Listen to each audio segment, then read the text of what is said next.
What's up, people? I'm Shaggy, the Opinionated Hippie, and this week, the week of December 6th through the 12th, I have two albums of the week for my album of the week. Because over the past 6 days, um, pretty much these are the two albums I've listened to far more than any other as far as new stuff goes. Checked out a bunch of other stuff. There's some good stuff this week. I've had a good couple weeks of new releases. But anytime I've listened to one of these, I've pretty much gone and listened to the other one almost immediately afterwards. They're both about 35 minutes long.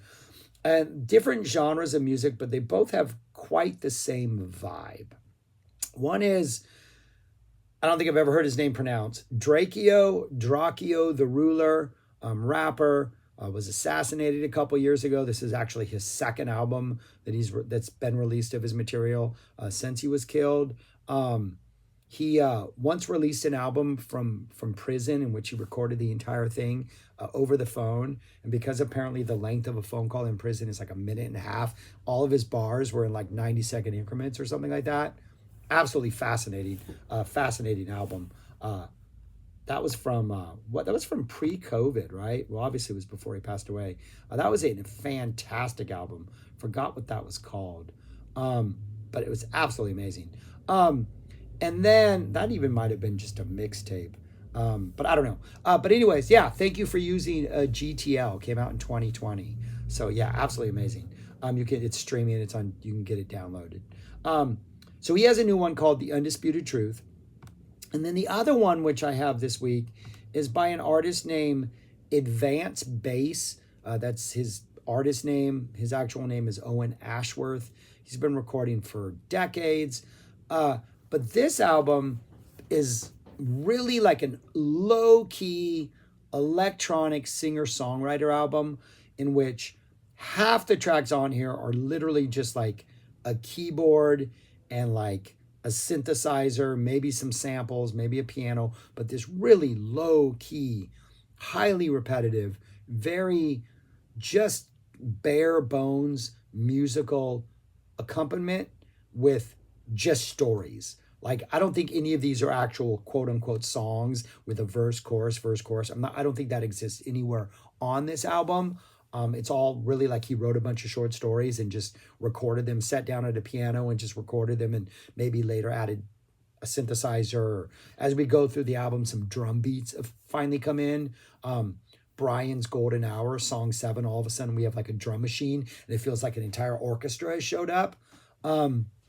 But these two albums both have a very late night vibe to them, where you want to just sit and chill and maybe just listen to some lyrics or maybe just kind of zone out a little.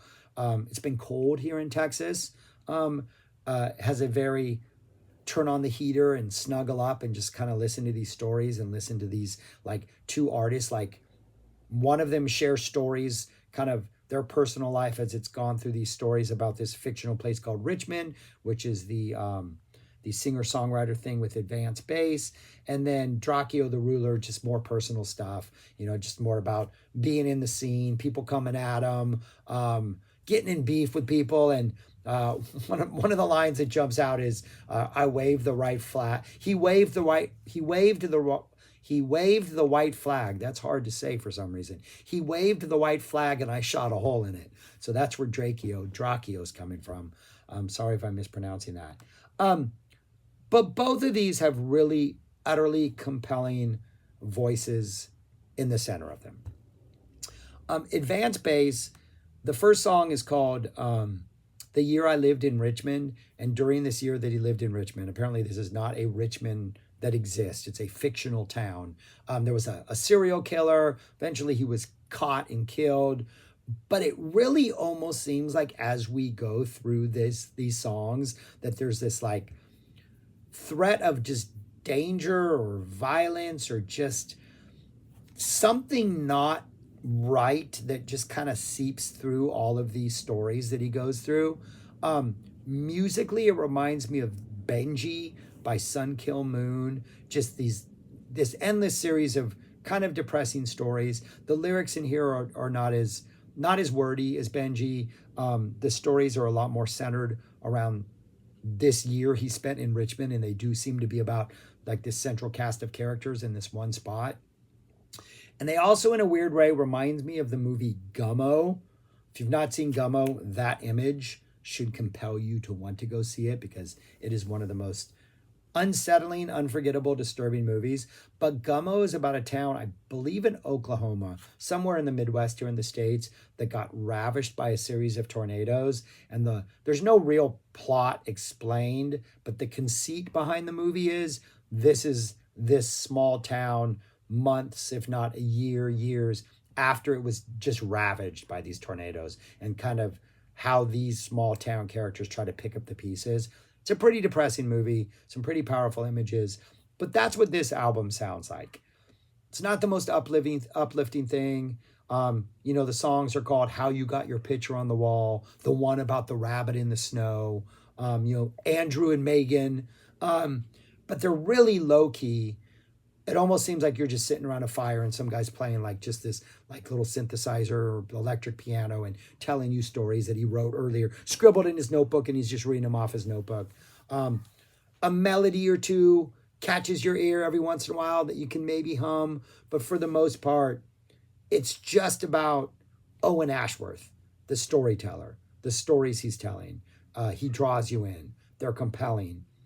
And I do think the sequencing where like the drum machines come in, like the drum machine drops like 6 songs in or 7 songs in, you're like, okay, whole new flavor here.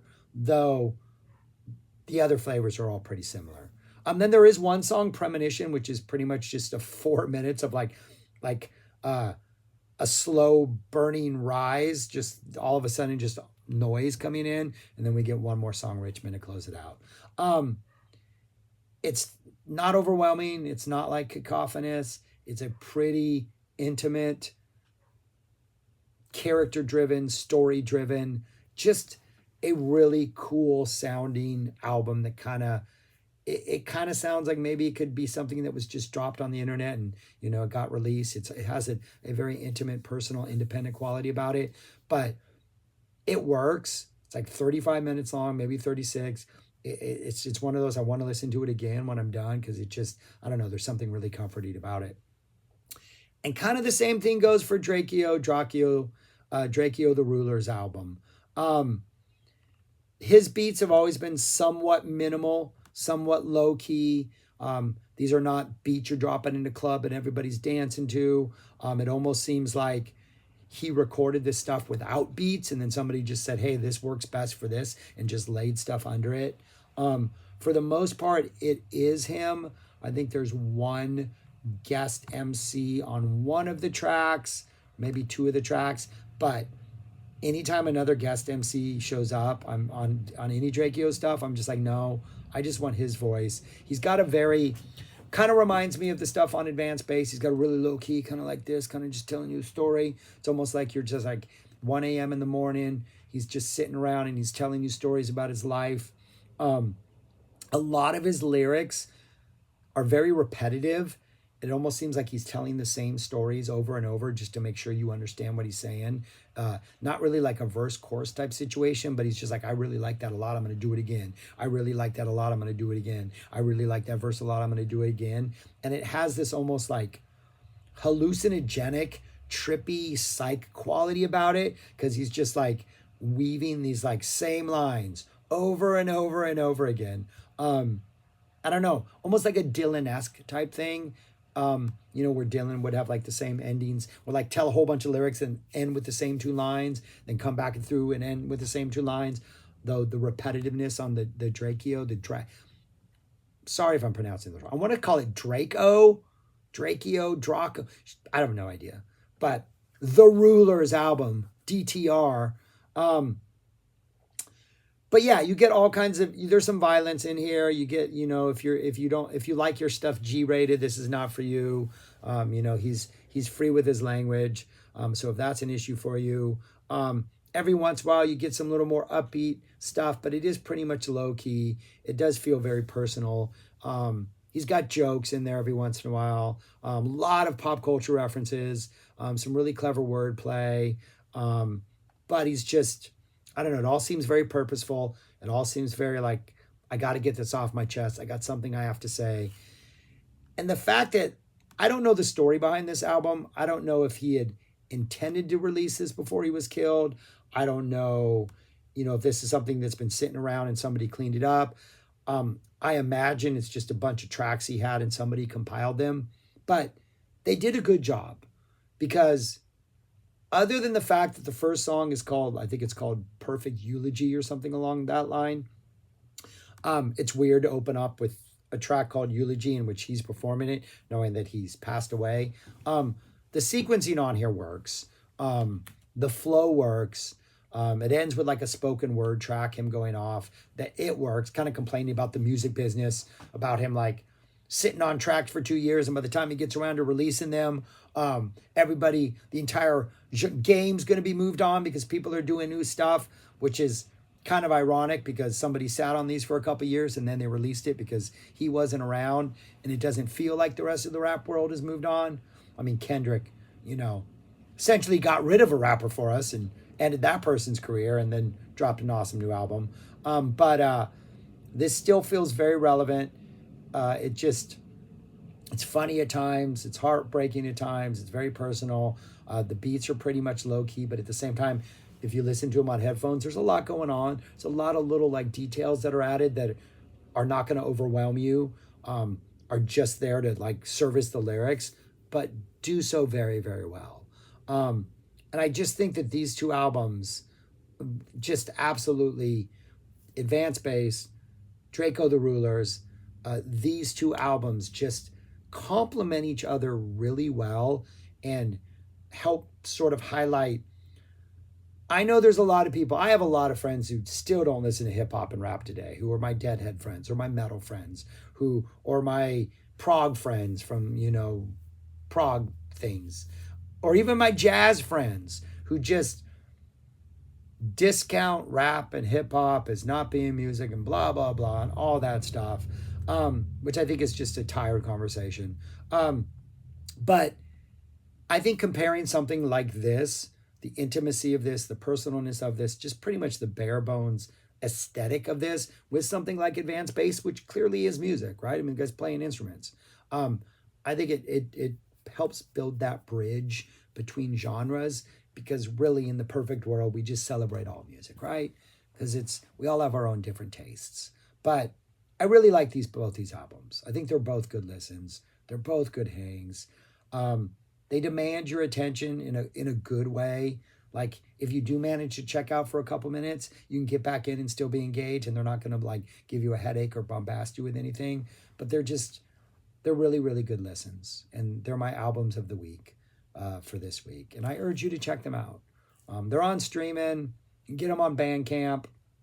But yeah, check them out if you have any interest in some really low key electronic singer-songwriter, or some really low-key but really intense, still relevant, kind of fun hip-hop. But yeah, Advanced Basses, Horrible Occurrences, Drakeo the Rulers, The Unknown Truth. Undisputed Truth, not The Unknown Truth. I think I wrote it down there. The Undisputed Truth. I can't read it because I haven't written it yet, but it's down there. All right, that's all I got. Thanks for watching. Check these out. Subscribe, like, share, comment, especially if you check these out. I'd like to know your thoughts. That's all I got. Peace. Thanks for watching.